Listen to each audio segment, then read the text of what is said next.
Halo buat teman-teman yang punya alat ATF changer berkendala atau mengalami masalah ya, nanti teman-teman tuh bisa mengecek sendiri di ATF changernya seperti ini.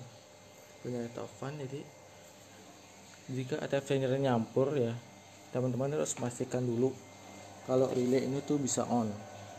Nah ini kan posisinya off nih. Kalau untuk mengetesnya itu teman-teman bisa pakai di mode remove ataupun changer ya. Jadi kalau teman-teman pencet dia bakalan nyala. Jadi itu mengindikasikan kalau relay solenoid ini bekerja untuk memilih salah satu saluran ini yang akan dijadikan pada output di kedua selang ini. Nah, jadi selang ini akan terpilih nanti salah satu, nanti entah itu jadi output ataupun input. Kayak gitu ya.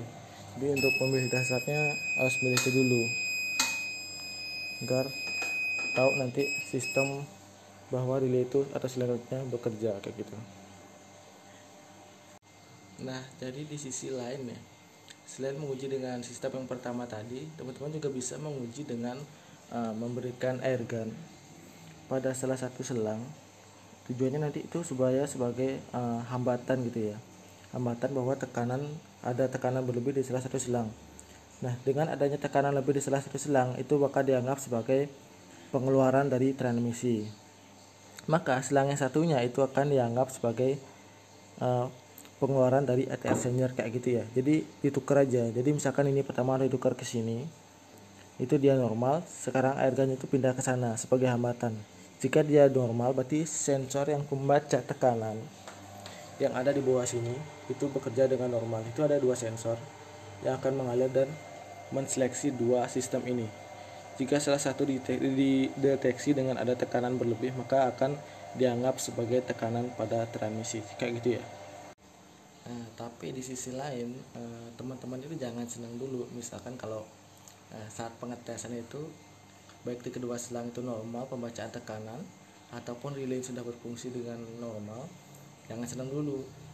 Harus dites pada kendaraan. Itu adalah poin utama dari ATF changer. Agar kita tahu bahwa ATF changer itu benar-benar bisa menyeleksi secara responsif lah istilahnya, karena itu sangat penting. Karena nanti kalau delay berapa detik itu oli itu bakal keburu keluar banyak gitu, ketimbang ada yang masuknya.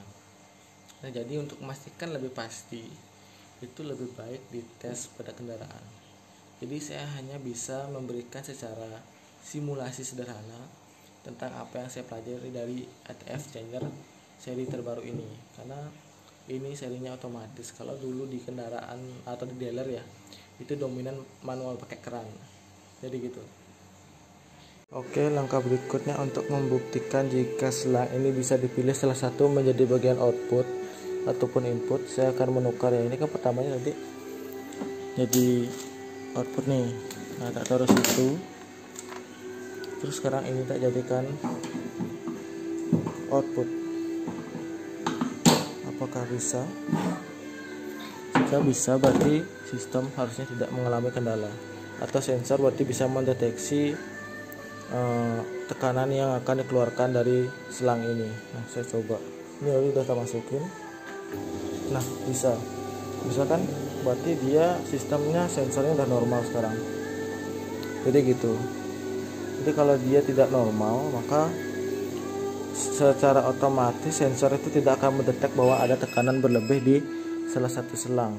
Nah, itu jadi cara pengujian sederhananya.